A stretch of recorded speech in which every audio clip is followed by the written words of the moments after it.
அனைவருக்கும் வணக்கம். வல்லினச்சிறகுகள் ஒரு துளி கவிதை இணைந்து வழங்கும் மறையவில்லை மகாகவி தொடர் 8. இன்றைக்கு நம்மிடையே உரையாற்ற இருக்கின்றார் தமிழ்நாடு முதுநிலை பட்டதாரி ஆசிரியர் கழகத்தின் மாநில தலைவர் முனைவர் சே. பிரபாகரன். தமிழன்பன் கவிதைகளில் அரசியல் என்ற தலைப்பில் உரையாற்ற இருக்கின்றார். தோழரை அன்போடு அழைக்கின்றோம். வணக்கம் தோழர், நீங்க பேசலாம். மறையவில்லை மகாத்மா என்னும் தொடர் இந்த ஒரு நல்ல ஒரு வாய்ப்பை எனக்கு வழங்கியிருக்கின்றது. இந்த நிகழ்வை தொடர்ந்து நிகழ்த்தி வருகின்ற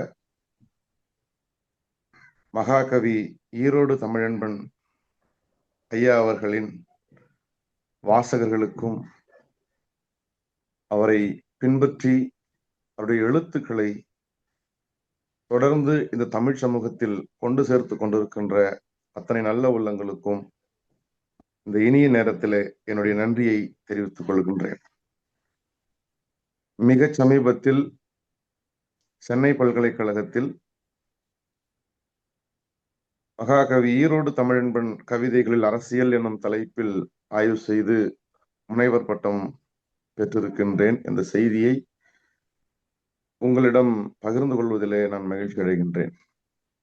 தோழர்களே, நான் பள்ளி பருவத்திலே முன்னட்டையும் பின்னட்டையும் இல்லாமல் ஒரு கவிதை நூலை வாசிக்க கிடைத்த போது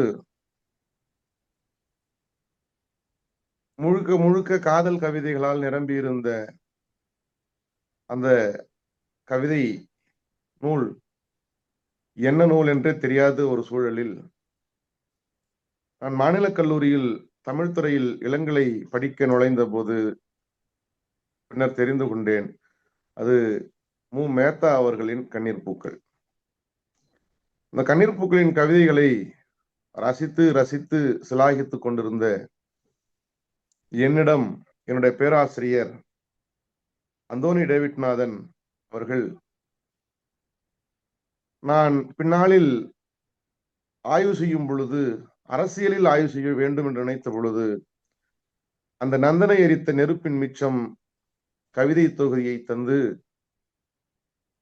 ஈரோடு தமிழன்பன் அவர்களை எனக்கு அணுக்கமாக அறிமுகப்படுத்தி வைத்தார்கள். இன்றைய தலைப்பு ஈரோடு தமிழன்பன் கவிதைகளில் அரசியல். அரசியல் என்று சொல்ல வருகின்ற போது மனித வாழ்க்கையில் நிகழும் எல்லா செயல்பாடுகளும் அரசியல்தான்.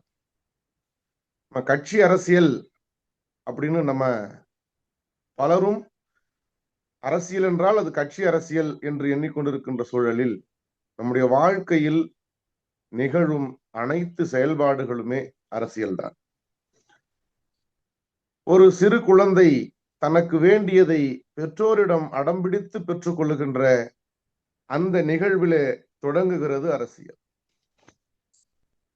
இந்த அரசியல் தான் பின்னாளில் கட்சி அரசியலாக, குடும்ப அரசியலாக, வட்டார, மாவட்ட, மாநில, தேசிய, சர்வதேச அரசியலாக பரிணாம வளர்ச்சி பெறுகிறது. பொதுவாக அரசியல் என்பது மனிதர்கள் கூட்டமாக சேர்ந்து தம்முள் இணைந்து தம் வாழ்க்கையை இனிது அமைத்த நடத்த ஏற்ற ஆட்சியை அமைத்துக் கொள்ளுதலை குறிக்கும். இந்த அடிப்படையிலேயே அறிஞர்கள் அதை அறிவுத்துறையின் ஒரு பகுதியாக கருதி அரசியல் தத்துவம், அரசியல் கொள்கை, அரசியலாகிய அறிவியல் அல்லது அரசியல் கலை என பகுத்துக் கொள்வது. இதில் கவிதை என்பது எந்த இடத்தை பிடிக்கிறது என்று நாம் எண்ணி பார்க்கின்ற பொழுது கவிதை அந்தந்த காலத்தை படம் பிடித்து காட்டுகின்ற ஒரு கால கண்ணாடியாக இருக்கிறது. சங்க காலத்தை இன்றைக்கு நாம் கவிதைகளின் வாயிலாகவே அறிந்து கொள்கின்றோம். நம்முடைய வரலாற்றில் அதிகம் நம்முடைய வரலாற்றை நாம் அறிந்து கொள்ள துணை நின்றது நம்முடைய தமிழ் சமூகத்திலே எழுந்த அந்தந்த காலத்து கவிஞர்கள் எழுதி வைத்திருக்கின்ற அந்த கவிதைகள் தான். இந்த வரிசையில் கடந்த ஒரு 60-70 ஆண்டுகால அரசியலை நாம் அறிந்து கொள்ள வேண்டும் என்று சொன்னால், தமிழ்நாட்டு அரசியலை அறிந்து கொள்ள வேண்டும் என்று சொன்னால், அதற்கு ஈரோடு தமிழன்பன் கவிதைகள் மிகவும் துணை செய்கின்றன.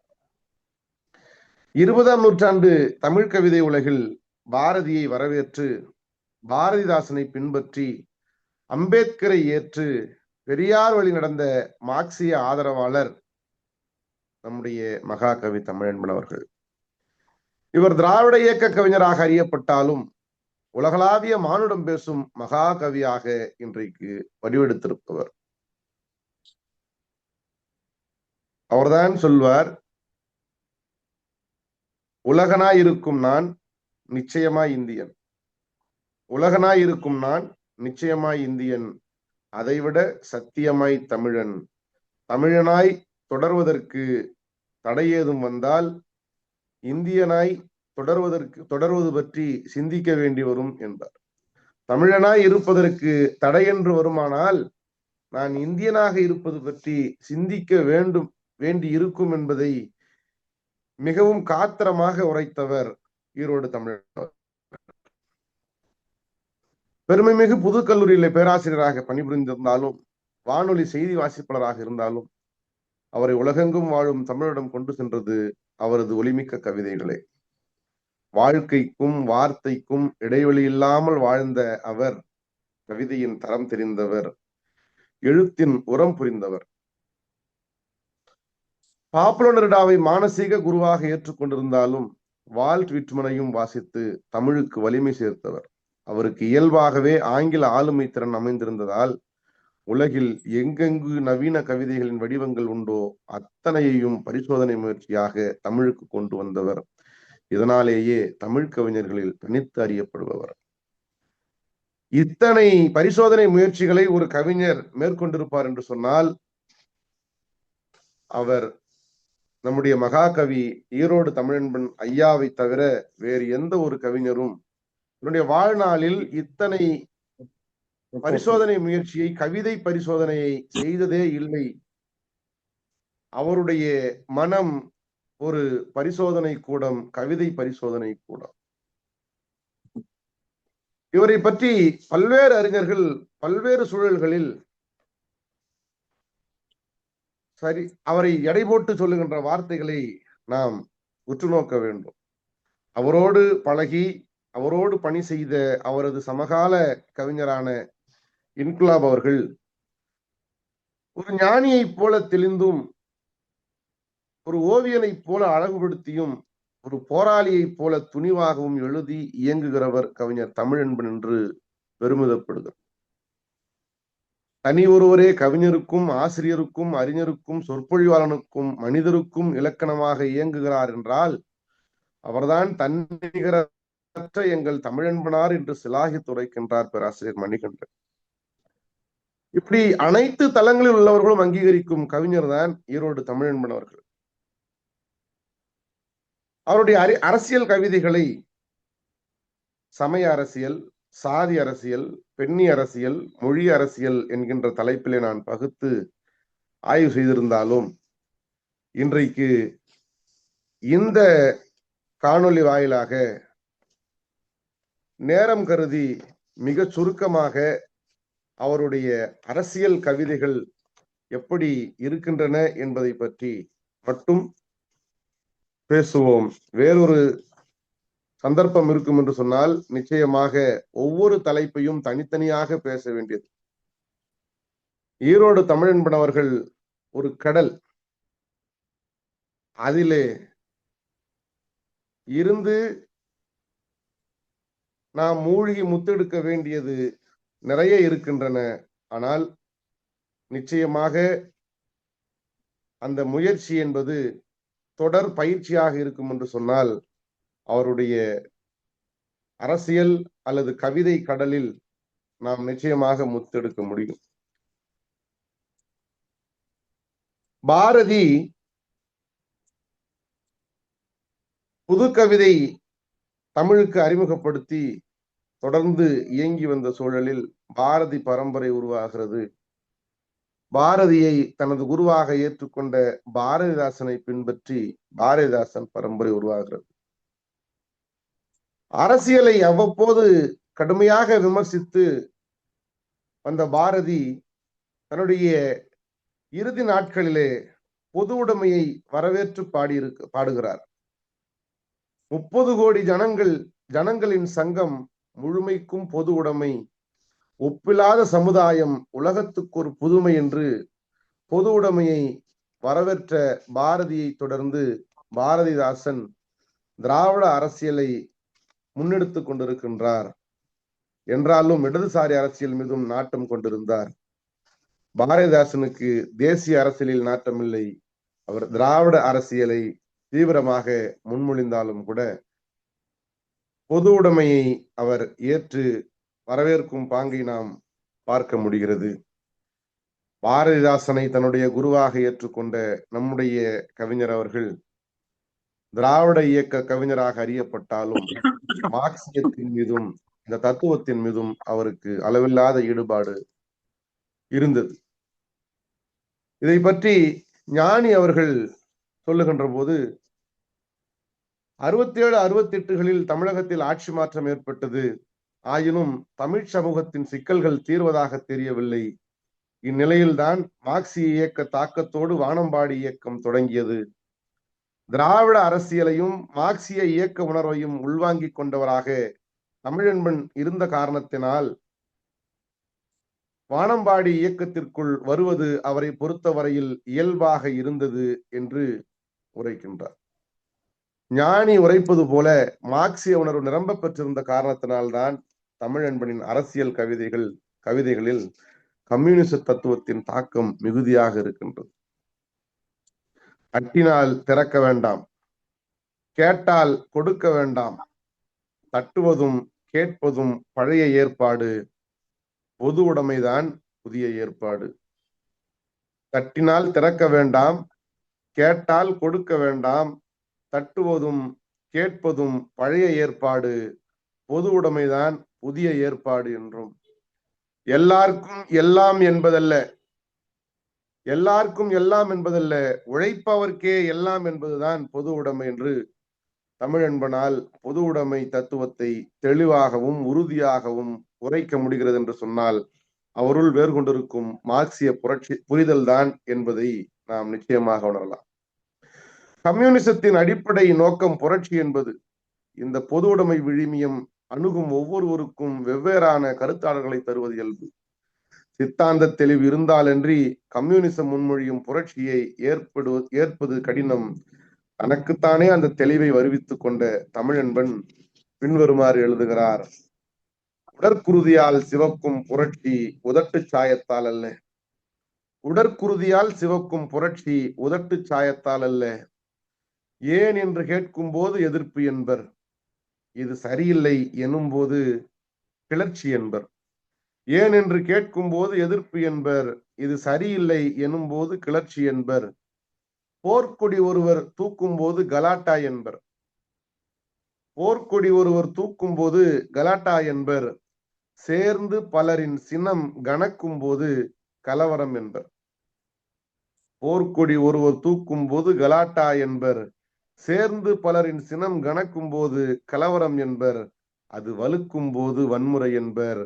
வாகை சூடிய பிறகே வாழ்க புரட்சி என்பர். வையகம் கண்ட வரலாறு இது. வாகை சூடிய பிறகே வாழ்க புரட்சி என்பர். வையகம் கண்ட வரலாறு இது.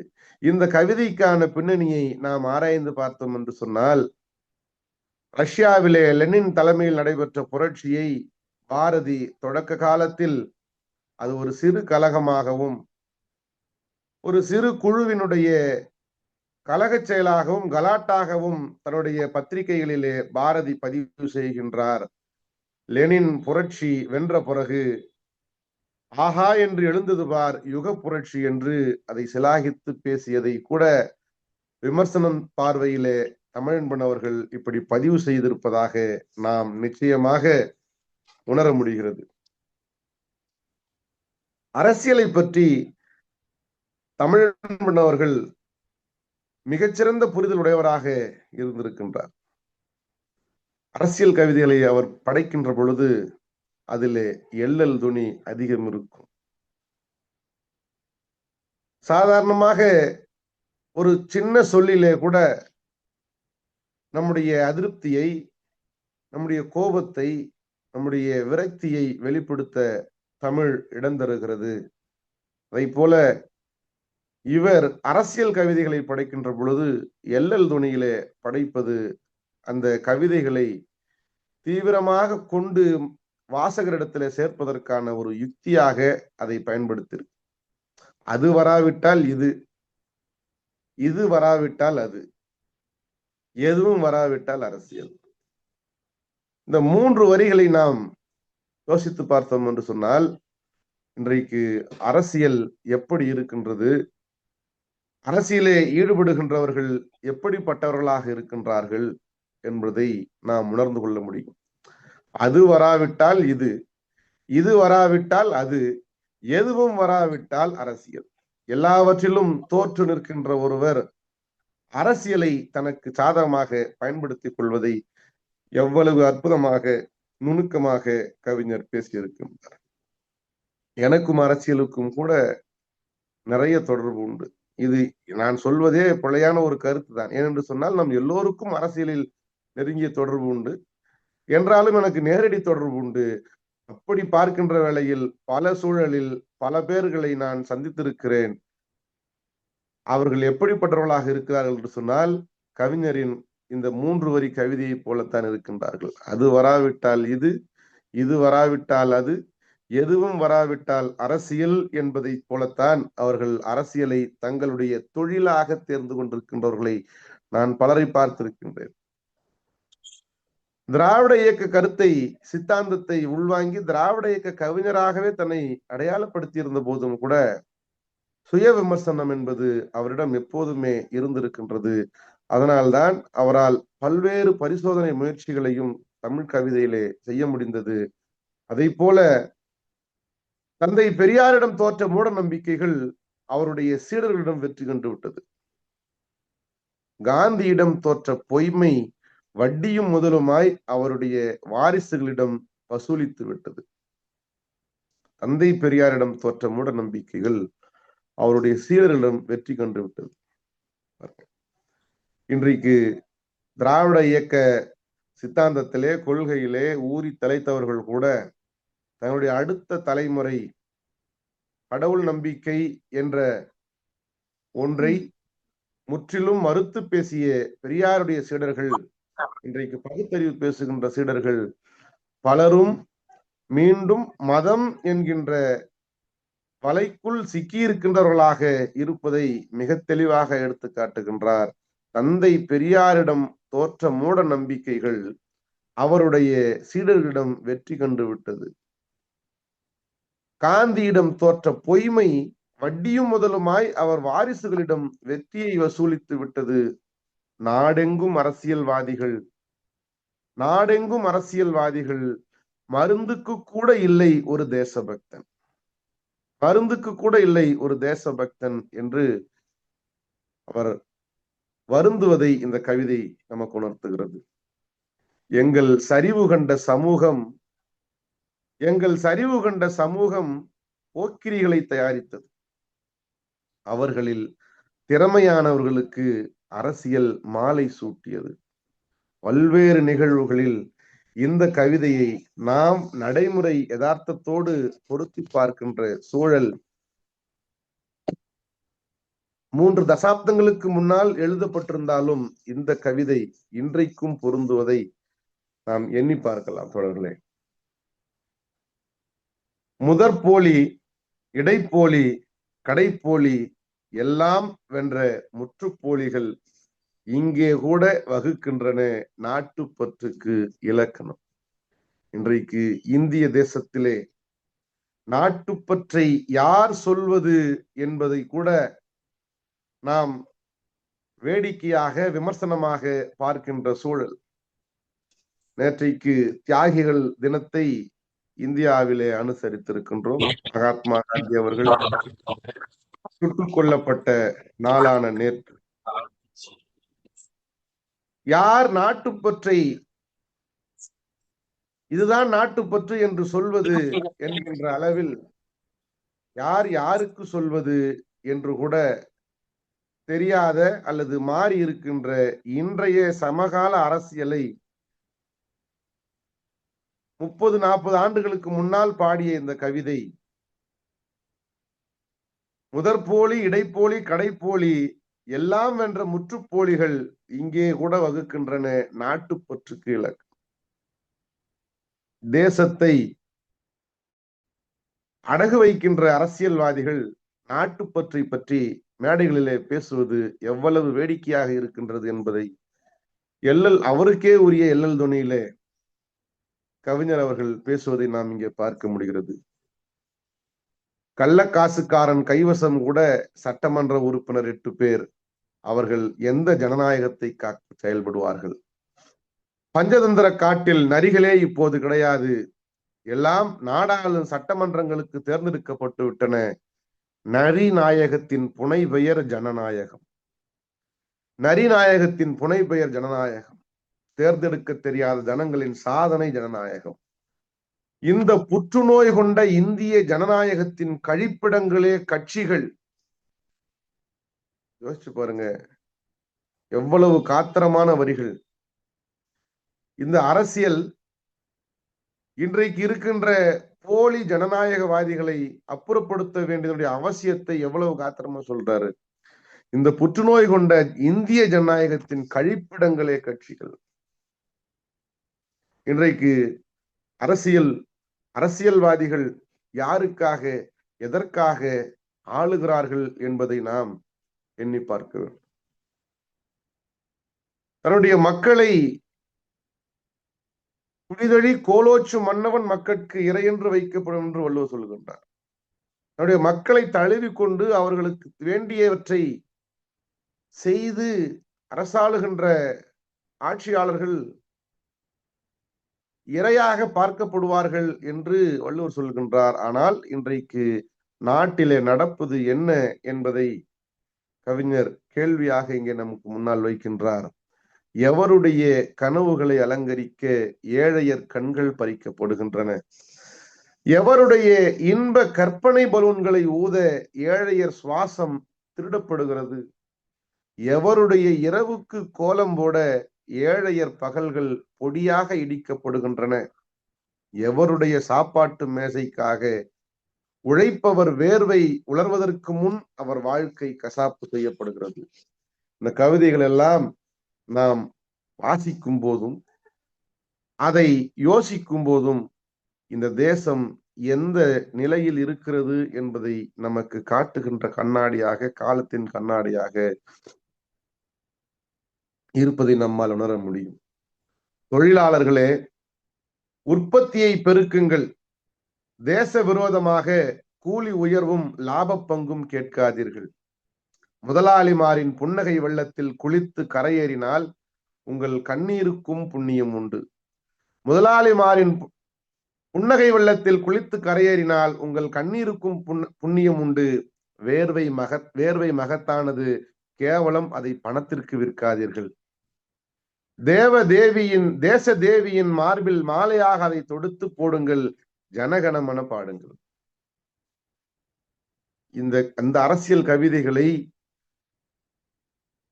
நடைமுறை அரசியல் யதார்த்தத்தை உணர்ந்திருந்தால்தான் இந்த கவிதையினுடைய வீச்சை, காத்திரத்தை நம்மால் உணர்ந்து கொள்ள முடியும். வேர்வை மகத்தானது, கேவலம் அதை பணத்துக்கு விற்பனை செய்யாதீர்கள். இன்றைக்கு தனியார் துறையில இருக்கின்ற பெருமுதலாளிகள் உழைப்பாளருடைய உழைப்பை சுரண்டி கொழுக்கிறார்கள் என்பதை எவ்வளவு தெளிவாக, காத்திரமாக உரைத்திருக்கிறார் என்பதை நாம் பார்க்க முடிகிறது. இதுக்கெல்லாம் தீர்வே இல்லையா அப்படின்னு பார்க்கும் பொழுது அதற்கும் தீர்வை தருகிறார் நம்முடைய மகாகவி அவர்கள். நியாயம் எப்போது நேத்திரமாகும்? அநீதிகள் எரிகொல்லிகளை கீழே எரியும் போது. அசல்கள் எப்போது ஆராதிக்கப்படும்? போலி முகத்திரை கிழிபடும் போது. சமத்துவம் எப்போது சாத்தியமாகும்? குபேரமேடுகள் உடைபடும் போது.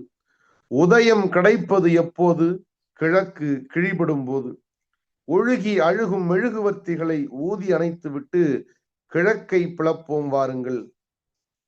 ஒழுகி அழுகும் மெழுகுவர்த்திகளை ஊதி அணைத்துவிட்டு கிழக்கை பிளப்போம் வாருங்கள்.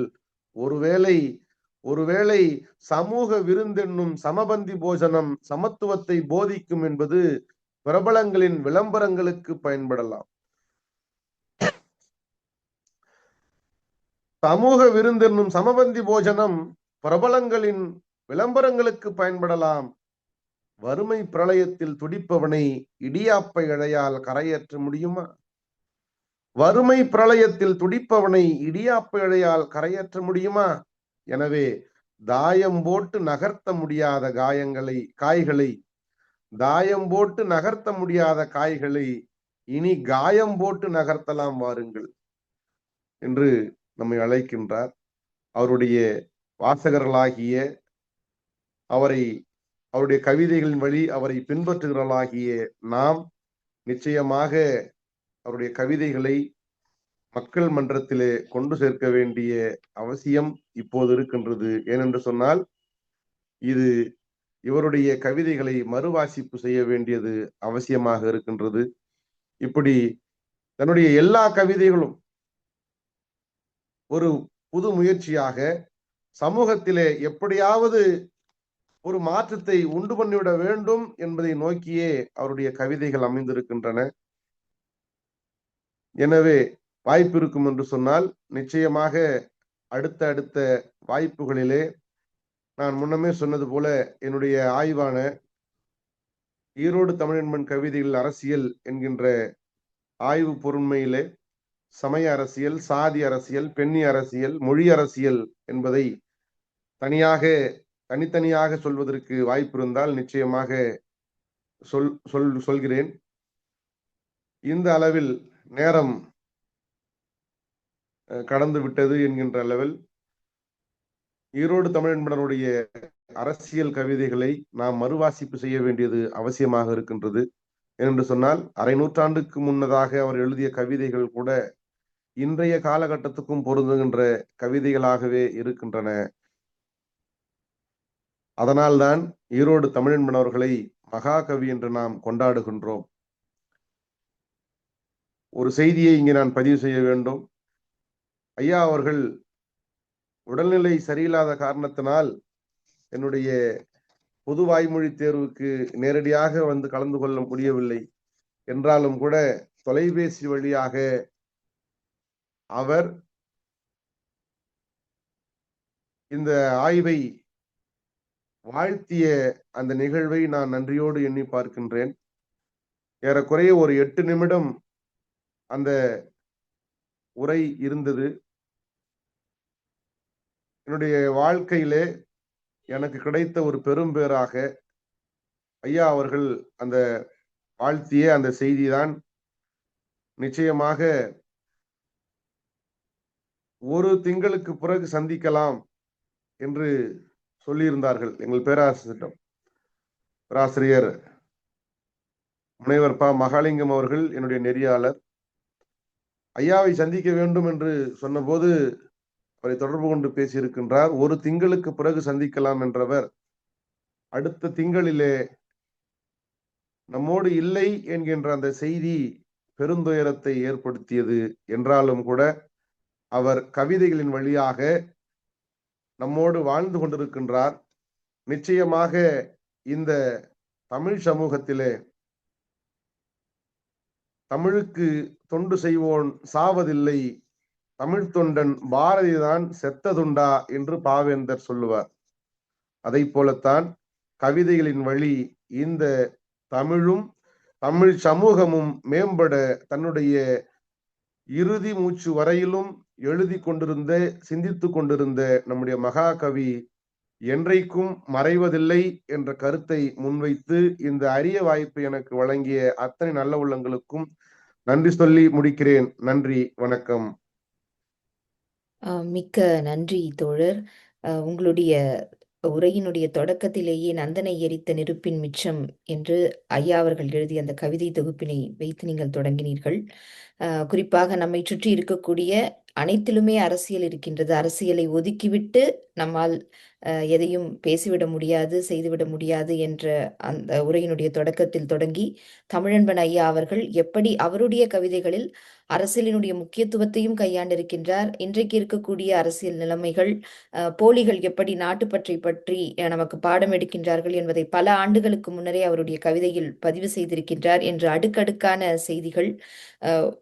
அதே போல எல்லாருக்கும் எல்லாம் என்று நாம் பொதுவாக சொல்கின்றோம். ஆனால் ஐயா அவர்கள் ஒரு நுணுக்கமாக உழைப்பவருக்கு எல்லாம் என்று சொல்லி அந்த வரிகளை நீங்கள் இங்கே எங்களுடன் பகிர்ந்து கொண்டீர்கள். அடுத்தடுத்த வாய்ப்பு கண்டிப்பாக அகனையாவுடைய வழிகாட்டுதலில் தான் இந்த நிகழ்ச்சி நடைபெறுகின்றது. ஐயா அவர்கள் கண்டிப்பாக ஒவ்வொரு தலைப்பிலும் நீங்கள் பேசுவதற்கான அந்த வாய்ப்பு கண்டிப்பாக இந்த நிகழ்ச்சியில் ஏற்படும் என்ற அந்த நம்பிக்கை எங்களுக்கு உண்டு. நிகழ்ச்சியில் கலந்து கொண்டதற்கு மிக்க நன்றி. இப்பொழுது தோழர்கள் இணைந்திருக்கின்றார்கள். உங்கள் யாருக்கேனும் கேள்விகள் இருந்தால் கேட்கலாம். அனைவருக்கும் வணக்கம்.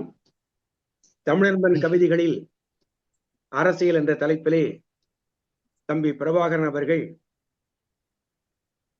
நிறைய செய்திகளை எல்லாம் இங்கே அடுக்கி வைத்தார். கவிதையிலே கண்டிப்பாக பேசப்பட வேண்டிய ஒரு பாடுபொருள் அரசியல். பிரபாகரன் பேச்சிலே ஒரு செய்தியை நான் உற்று கவனித்தேன். அரசியல் என்பது குழந்தை அடம்பிடிப்பதிலே இருந்து தொடங்கி அகிலம் முழுவதையும் அரசாட்சி செய்வதற்கான மார்க்சியம் வரையிலே எப்படி தமிழன்பன் கவிதைகளிலே இந்த பாடுபொருள் தட்டுப்பட்டிருக்கின்றன என்பதையெல்லாம் தொகுத்து சொன்னார். அவருக்கு நம்முடைய பாராட்டையும் வாழ்த்தையும் முதலிலே தெரிவித்துக் கொள்கிறோம். கவிஞர்களுடைய கனவுகளும் கற்பனைகளும் வாழ்க்கைப்படுத்தப்பட வேண்டும். அப்பொழுதுதான் கவிதைக்கு ஒரு அர்த்தம் இருக்கும். அதற்கு ஒரு நல்ல அரசியலும் நடைமுறைப்படுத்துவதற்கான ஒரு ஆளுமை மிகுந்த அரசியல் தலைவரும் தேவை. மார்க்சியம்தான் அந்த அரசியல். உலகம் முழுவதற்குமான மானுட விடுதலைக்கான மருந்தும் அதுதான்.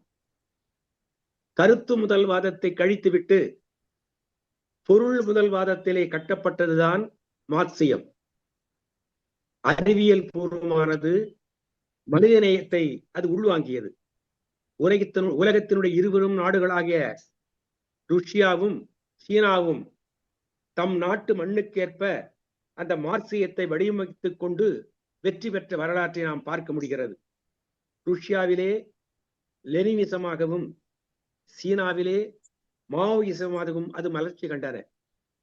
தென் அமெரிக்க நாடுகளான வியட்நாமும் சிலியும் கூட மார்க்சிய அரசியலிலே வெற்றி கண்ட வரலாற்றை நாம் இன்று எண்ணி பார்க்கலாம். ஆனால் சில பல ஆண்டுகளிலே அங்கு மிகப்பெரிய வீழ்ச்சி ஏற்பட்டது என்பது ஒரு தனி வரலாறு. இந்த பின்னணியிலே தமிழன்பன் எத்தகைய அரசியலை கையில் எடுத்திருக்கிறார்? ஒரே ஒரு சின்ன கவிதை. பிரபாகரனுடைய கருத்துக்கு கூடுதலான செய்தியை நான் ஏற்ற வேண்டும் என்பதற்கு அதை சொல்லுகிறேன். தமிழன்பனுடைய ஒரு 7 சொற்களிலான ஒரு கவிதை. ஈரோட்டு பெரியவாள், காஞ்சி சின்னவாள், இவர்களே எங்கள் கைவாள். ஈரோட்டு பெரியவாள், காஞ்சி சின்னவாள், இவர்களே எங்கள் கைவாள். ஈரோட்டு பெரியவாள் என்பது பெரியாரையும், காஞ்சி சின்னவாள் என்பது அண்ணாவையும் குறிக்கிற செய்திகளாக கொண்டு பார்க்கிற பொழுது இந்த சின்ன கவிதையில் ஒரு சாமர்த்தியமான வருணனையை தமிழன்பன் அவர்கள் செய்திருக்கிறார். மாற்று கருத்து உடையோருக்கு இது இடிபோர இறங்குகிற ஒரு நுட்பம் இதில் இருக்கிறது. சமூக மாற்றத்திற்கான முன்னறிவிப்பு இதிலே தெரிகிறது. சிலையடை அழகும் எள்ளல் குறிப்பும் இதில் இடம்பெற்றிருக்கிறது. வார்த்தை சிக்கனத்தை கவிதைகளை எப்படி வடிக்க வேண்டும் என்பதையெல்லாம் சொல்லியிருக்கிறார். 7 சொற்களிலே எத்தனை உணர்ச்சிகள், அத்தனையும் இதிலே இறக்கி வைத்திருக்கிற தமிழர்களுடைய கவிதைக்கு நாம் ஒரு மரியாதை கண்டிப்பாக செலுத்த வேண்டும். பெரியாரையும் அண்ணாவையும் பாரதிதாசனையும் அம்பேத்கரையும் ஜீவாவையும் இணைத்துக் கொண்ட ஒரு மார்க்சிய பார்வைதான் தமிழர்களுடைய கவிதை பயணம் என்பதை நாம் கோடிட்டு காட்டலாம். ஒரே ஒரு கவிதை, அவருடைய கவிதை. உறிஞ்சப்படுபவன் ஒரிசாவில் இருந்தால் என்ன, உள்ளூரில் இருந்தால் என்ன, அவன் என் தோழன். அபகரிக்கப்பட்ட வைகரிக்காக ஆர்த்தெழுபவன் ஆப்பிரிக்காவில் இருந்தால் என்ன, ஈழத்தில் இருந்தால் என்ன, அவன் என் வர்க்கம் என்று தமிழன்பன் நாடு எல்லை கடந்த தேசவரம் பெற்ற ஒரு வர்க்க பார்வை வைக்கிறார். உழைப்பவர்களுக்குத்தான் இந்த உலகம் சொந்தம் என்பதை அவர் எடுத்து காட்டிய செய்தியை பிரபாகரன் அவர்கள் தன் பேச்சினூடாக இங்கு வெளிப்படுத்தி இருப்பதையும் நினைவிலே கொள்ளலாம். ஒரே ஒரு செய்தியை நான் இறுதியாக சொல்லிக் கொள்கிறேன். உலக பொது உடைமை இயக்கத்தினுடைய உன்னத கவிஞனாக இருக்கிற பாப்புலோ நெருடாவை பற்றிய ஒரே ஒரு செய்தி. ஒரு கவிஞன் கவிதை போராளியாகவும் களப்போராளியாகவும் எப்படி உலகத்திலே நோபல் பரிசு பெறுவதற்குரிய தன்மையை அவன் பெற்றிருந்தான், ஆற்றலை அவன் பெற்றிருந்தான் என்பதற்கு உதாரணம்தான் பாப்புலோ நெருடா. மார்க்சியம்தான் மானுட விடுதலைக்கான மருந்து என்று கண்டு சிலி நாட்டிலே தோன்றிய இடதுசாரி கவிஞன் பாப்புலோ நெருடா. அவன் அந்த நாட்டு அதிகார வர்க்கத்தினாலே சிறை பிடிக்கப்படுகிறான், நாடு கடத்தப்படுகிறான், ஒதுக்கி வைக்கப்படுகிறான், கொலை குற்றம் என்ற பெயரிலே பழிவாங்கப்படுகிறான். ஆனாலும் கூட அவன் உலகத்தினுடைய பல நாடுகளுக்கு சென்று பொது உடைமை இயக்கத்தினுடைய கூறுகளையும் மனிதநேயத்தினுடைய மாண்பையும் பேசுகிறான், கவிதை வாசிக்கிறான், கலந்துரையாடல் செய்கிறான், நோபல் பரிசு பெறுகிறான். ஒரு கவிதை போராளியாகவும் களப்போராளியாகவும் ஒரே நேரத்தில் வெற்றி கண்ட ஒரு உலக பொது உடைமை இயக்கத்தினுடைய உன்னத கவிஞன் பாப்புலோ நெருடா. அவன் மரணப்படுக்கையிலே இருந்த பொழுது நெருடா வீட்டிலே இராணுவம் நுழைகிறது. அப்பொழுது அவன் சிரித்துக் கொண்டே சொன்னான், நாலா பக்கமும் பாருங்கள், உங்களுக்கு அபாயகரமான ஒரே ஒரு பொருள்தான் இங்கே இருக்கிறது, அதாவது அதுதான் என்னுடைய கவிதை. நாலா பக்கமும் பாருங்கள், உங்களுக்கு அபாயகரமான ஒரே ஒரு பொருள்தான் இங்கே இருக்கிறது, அதுதான் என்னுடைய கவிதை என்றான். இன்று வரை அவனுடைய கவிதை அடக்குமுறையாளர்களுக்கு அபாயகரமான ஒரு பொருளாகத்தான் இருந்து கொண்டிருக்கிறது. தமிழ்நாட்டிலே பாப்புலோ நெருடாவை போல அத்தனை உணர்ச்சிகளையும் தன்னுடைய கவிதையிலே வடிக்கிற ஆற்றல் பெற்ற கவிஞராக தமிழன்மை நம்மளை பார்க்க முடிகிறது. அந்த பொது உடைமை தத்துவத்திற்கான கூறுகள் பலவற்றை தமிழன் கவிதையிலே நாம் கண்டு காண முடியும். ஆக இவன் ஒரு பொது உடைமை சித்தாந்தத்தினுடைய வெளிப்பாடாக தன்னுடைய கவிதைகளை வெளிப்படுத்தி இருக்கிறார் என்பதற்காக தமிழனுடைய கவிதைகளிலே அரசியல், மானுட அரசியல் என்பதை நாம் புரிந்து கொள்ளலாம். இதை வெளிப்படுத்துவதற்கான வாய்ப்பை இங்கே வழங்கிய அகநாயகா அவர்களுக்கும் அதை வெளிப்படுத்திய தம்பி பிரபாகரன் அவர்களுக்கும் இந்த நிகழ்ச்சியை வழக்கம் போல ஒருங்கிணைத்து எங்களை எல்லாம் உற்சாகப்படுத்தி கொண்டிருக்கிற அத்துணை கவிதை உள்ளங்களுக்கும் வழக்கம் போல என்னுடைய வாழ்த்துக்களையும் பாராட்டுக்களையும் நன்றியையும் உரித்தாக்கிக் கொள்கிறேன். அனைவருக்கும் நன்றி, வணக்கம்.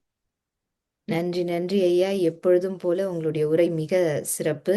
பாப்லோ நெருதாவை பற்றி மிக சிறப்பான செய்திகளை எங்களோடு பகிர்ந்து கொண்டீர்கள். மிக்க நன்றி. நிகழ்ச்சியில வேற யாருக்காவது ஏதாவது கருத்துக்கள் இருந்தா நீங்க பகிர்ந்துக்கலாங்க.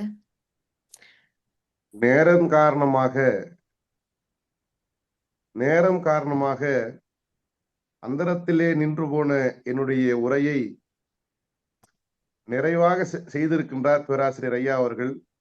மாநில கல்லூரியிலே அவரிடம் படித்த மாணவன் நான் என்று சொல்வதை எனக்கு மிக பெருமையான ஒன்றாக எப்போதுமே இருந்திருக்கிறது. என்னுடைய வாய்மொழி தேர்விலும் ஐயா அவர்கள் நேரடியாக கலந்து கொண்டு பல்வேறு விளக்கங்களை, புதிய செய்திகளை எனக்கு சொன்னவர் ஐயா அவர்கள். நம்முடைய மகாகவி தமிழன்பன் அவர்களுடைய கவிதைகளை தொடர்ந்து முழுமையாக ஆய்வு செய்து கொண்டிருப்பவர் பேராசிரியர் ஐயா என்பது நமக்கெல்லாம் ஒரு கூடுதல் மகிழ்ச்சியை தருகின்றதாக இருக்கின்றது. இந்த உரையை முழுமைப்படுத்திய ஐயா அவர்களுக்கு நெஞ்சம் நிறைந்த நன்றியை தெரிவித்துக் கொள்கின்றேன். நன்றி நன்றி. ஒரு பேராசிரியருடைய மாணவருடைய உரையை கேட்பதற்கு இங்கே இணைந்திருக்கிறார் என்பது எவ்வளவு மகிழ்ச்சியான ஒரு செய்தி. நன்றி ஐயா. வேற யாருக்காவது கருத்துக்கள் இருக்குங்களா?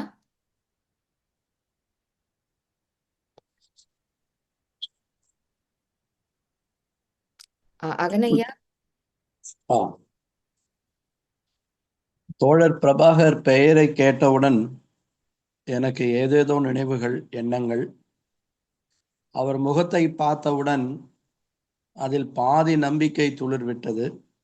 அவர் குரலை கேட்டவுடன் முழுமையாக என் நெஞ்சம் ஏற்றுக்கொண்டு விட்டது.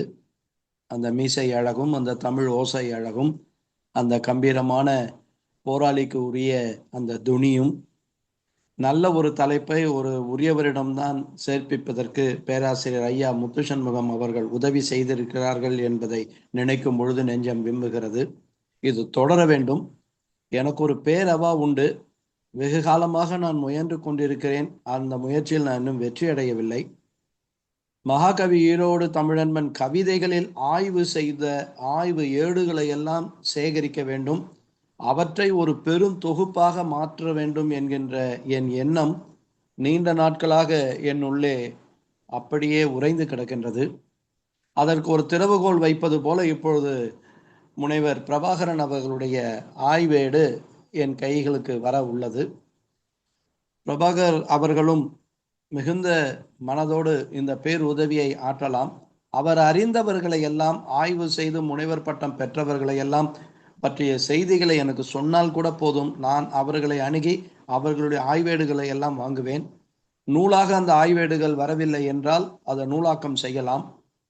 ஒரு மிகப்பெரிய கவிஞனின், வரலாற்று சிறப்புமிக்க கவிஞனின், கால பெட்டகமான ஒரு கவிஞனுடைய ஆய்வுகள் பார்வைக்கு வைக்கப்பட வேண்டும், பொதுவெளிக்கு வர வேண்டும். அவரவர் முடித்து அவரவர் வைத்துக் கொள்வதற்கு உரிய சாதாரண ஏடு அல்ல அவை. அவை தாள்கள் அல்ல, அவைகள் எல்லாம் வாள்கள். இந்த குமுகாயத்தினுடைய அநியாயம் எதிர்த்து அழித்த சாட்டைகள். தோணி வருகிறது என்பதில் ஆரம்பித்தது அவருடைய அரசியல். தீவுகள் கரையேறுகின்றன என்ற நூலில் நுழைந்தது அவருடைய அரசியல். அந்த நந்தனை எரிச்ச நெருப்பின் மிச்சம் என்ற நூலில் உயர்ந்தது அவருடைய அரசியல். உள்நாட்டு அரசியலையும் அப்பொழுது கோலோச்சி கொண்டிருந்த காங்கிரஸ் அரசியலையும் வெளிச்சம் போட்டு தோலுரித்து காட்டிய இந்த 3 நூல்களும் ஒப்பற்ற நூல்கள். நெருக்கடி நேரத்தில் இந்தியாவே இந்திரா, இந்திராவே இந்தியா என்று ஒரு சாரார் முழங்கி கொண்டிருக்கும் பொழுது, ஒருவேளை எனக்கு வேலை போகுமாம், ஓலை நாளை வருமாம், இந்திய தாயே இந்திய தாயே உனக்காக பலமுறை பாடினேன் நான் ஜனகணமன, அர்த்தம் விளங்க எனக்காக ஒரு முறை பாடேன் என்று குரல் கொடுத்து ஓங்கி ஒலித்தவர்தான் மகாகவி ஈரோடு தமிழன்பன். சமரசம் எதுவும் செய்து கொள்ளாமல் உண்மையை உண்மையாக கண்டவர், பொய்மையை அதையும் உண்மையை கண்டுபிடித்து மக்களுக்கு எடுத்து சொன்னவர், உறக்கச் சொன்னவர். இந்த தரும பசப்பு, சத்திய மினுக்கு, சன்மாக்க தலுக்கு, காந்திய குழுக்கு, உதட்டில் கீதை, உள்ளே போதை, காந்திய பார்வை, திருட்டு போர்வை, இந்த வேடங்கள் எல்லாம் நியாய தீக்குளிப்புக்கு தயாராக வேண்டும் என்று மிக உக்கிரமான மொழியில் எல்லோரும் அஞ்சி நடுங்கி கொண்டிருந்த சூழலில் இந்த வரிகளை எல்லாம் வெளிவிட்டவர். ஆதிக்க சக்தியில் பாதித்து கிடந்தாலும் பாதிப்படையாதவனே பாஸ்பரஸே கண்விழிப்பாய் என்ற வரிகளை அளித்தவர். இப்படிப்பட்ட ஒரு வரியை எடுத்து சொல்வதற்கு வல்லாண்மை மட்டும் வேண்டும் என்பதல்ல, அசைக்க முடியாத ஒரு நிலைப்பாட்டு தன்மை வேண்டும். அது அவரிடம் நிரம்பி வழிந்தது. அதன் பிறகு அமெரிக்காவுக்கு வந்தார். அமெரிக்காவில் இருந்த அரசியலையும் அவருடைய பயண கவிதை நூலான உன் வீட்டுக்கு நான் வந்திருந்தேன், வால்ட் விட்மன், அதிலும் எழுதியிருக்கிறார். சுதந்திர தேவி சிலை எல்லோருக்கும் உலகத்துக்கே ஒரு மிகவும் வியப்புக்குரிய ஒரு சிலை, உயர்ந்து இருக்கக்கூடிய சிலை. அந்த சிலையின் பின்னணியில் பெண்கள் பட்ட பாட்டை அந்த கவிதையில் அருமையாக எழுதியிருப்பார். ககோலியாவின் இரத்த பிசிறுகள் என்கின்ற கவிதையும் அப்படித்தான். எங்கு சென்றாலும் அவர் இரண்டை மறப்பதில்லை. அங்குள்ள மனிதர்களுடைய அன்பு, அங்குள்ள இயற்கை, இவற்றின் ஊடே எழுந்து ஒளிந்து அடங்கி அல்லது அமிங்கி அல்லது திமிரி கொண்டிருக்கக்கூடிய அரசியல், இவைகள் இல்லாமல் அவருடைய கவிதைகளே இல்லை என்று நாம் சொல்லலாம். அதன் பிறகு காலப்போக்கிலே எல்லோரும் அஞ்சி நடுங்கி கொண்டு எதையும் எழுதாமல் எழுத்தாணிகளை ஒழித்து வைத்துக் கொண்டிருந்த ஒரு சூழலான ஈழப்போர் நடக்கும் பொழுது எண்ணருமை ஈழமே என்கின்ற ஒப்பற்ற ஒரு நூலை அவர் அளித்தார். அவர் மாத்திரமே அளித்தார். இதுதான் உண்மை. பிறகு மீண்டும் அமெரிக்காவுக்கு வருகிறார். காலத்தால் மறையாத கருப்பு சூரியன் மார்ட்டின் லூதர் கிங். அங்கிருந்த அந்த நிறைவேற்றுமை அரசியலை 60 கவிதைகளில் மிக அழகாக எடுத்து இயம்பி சென்றுள்ளார். கீழடியில் கேட்ட தாலாட்டுகள், அதிலும் என்ன அரசியல் என்பதை ஒரு சில கவிதை வரிகளில் நாம் அங்கு காணலாம். அவர் நிறைவாக தன்னுடைய இறுதி காலத்தில் எழுதிய ஒரு ஒப்பற்ற உலக அரசியல் கவிதை நூல்தான் கண்ணீர் வளர்க்கும் வரலாறு. காஜா போரில் என்னென்ன நடந்தது, குழந்தைகள் எவ்வாறெல்லாம் அல்லலுற்றனர், துயருற்றனர் என்பதை மிக உருக்கமான வரிகளில் அந்த நூலை 6 நாளில் எழுதி எனக்கு அனுப்பினார். அந்த நூலானது அரபு மொழியிலும் மொழியாக்கம் செய்யப்பட்டிருக்கின்றது. போர் என்பது என்ன, அதில் பாதிக்கப்படுவோர் யார் என்பதை பற்றிய விளக்கமான ஒரு கருத்தை கூறி உலக அரசியலையும் அதில் தெளித்துள்ளார். எல்லாவற்றுக்கும் மேலாக திசை கடக்கும் சிறகுகள் என்ற நூலை எல்லோரும் வாசிக்க வேண்டும். அதில் உலக அரசியல் மாந்தர்களை எல்லாம் அட்டவணைப்படுத்தி அழகான வரிகளில் அளித்திருப்பார். அன்பு தோழர் பிரபாகரன் அவர்களே, நீங்கள் வாருங்கள். உங்களுக்கு ஓய்வு கிடைக்கும் போதெல்லாம் வந்து உங்களுடைய கருத்துக்களை எல்லாம் சொற்பொழிவாற்றுங்கள். அவையெல்லாம் பதிவு செய்யப்படுவது மட்டுமல்ல, மகாகவியினுடைய ஓராண்டு நிறைவில் இங்கு வாரம் மலரில் வரும் உரைகள் எல்லாம் நூலாக்கம் செய்யப்பட்டு கருத்துக்களும் நூலாக்கம் செய்யப்பட்டு ஒரு நூலாக வெளிவர உள்ளது. எனவே உங்களுடைய பங்களிப்பு மகாகவியின் புகழை உயர்த்த உயர்த்த பரப்ப பரப்ப மறையவில்லை மகாகவி. நன்றி. நன்றிங்க. நன்றி நன்றி அகனையா அவர்களுக்கு. தொடர்ந்து மகாகவி ஐயா அவர்களுடைய கவிதைகளை, அவர் எழுதிய அணிந்துரைகளை எல்லாவற்றையும் தொகுத்து வெளியிட்டு மக்களிடையே கொண்டு சேர்ப்பவர் நம்முடைய அகனையா. அந்த வகையில் ஐயா அவர்களை பற்றிய, அவருடைய கவிதைகளை பற்றிய ஆய்வுகளையும் வெளியிட வேண்டும் என்ற அவருடைய அவாவை நாம் உண்மையிலேயே வரவேற்க வேண்டும். அந்த பணி கண்டிப்பாக நிறைவடையும். அதற்கான ஒத்துழைப்பை நாங்கள் நல்குவோம் என்ற உறுதியை ஐயா அவர்களுக்கு தருகின்றோம். அகனையா அவர்களை பற்றி பேசுகின்ற பொழுதெல்லாம் பேராசிரியர் ராமநாதன் ஐயா அவர்கள் தான் நினைவுக்கு வருகின்றார். அவரை பற்றி சொல்கின்ற பொழுது கூறுவார்கள், பாரதிதாசன் அவர்களுடைய கவிதைகள் அனைத்துமே அழிக்கப்பட்டு விட்டாலும் கூட பேராசிரியர் ராமநாதன் அவர்களுடைய நினைவில் இருந்து அந்த கவிதைகளை மீண்டும் நாம் எழுதிவிடலாம். அந்த அளவுக்கு பாரதிதாசன் அவர்களுடைய கவிதைகளை அவர் மனப்பாடமாக வைத்திருப்பார் என்று. அதே போல தமிழன்பன் ஐயா அவர்களுடைய கவிதைகளை, மகாகவி அவர்களுடைய கவிதைகளை எந்த நேரத்தில் இதை பற்றி ஒரு செய்தி எங்களுக்கு வேண்டும் என்று கேட்டாலும் உடனே அந்த கவிதையை எடுத்து இந்த இடத்தில் இருக்கின்றது என்று சொல்லக்கூடிய ஆற்றல் நம்முடைய அகனையா அவர்களுக்கு உண்டு. நிகழ்ச்சியில் தொடர்ந்து வேறு யாருக்கேனும் கருத்துக்கள் இருந்தால் கண்டிப்பாக பகிர்ந்து கொள்ளுங்கள்.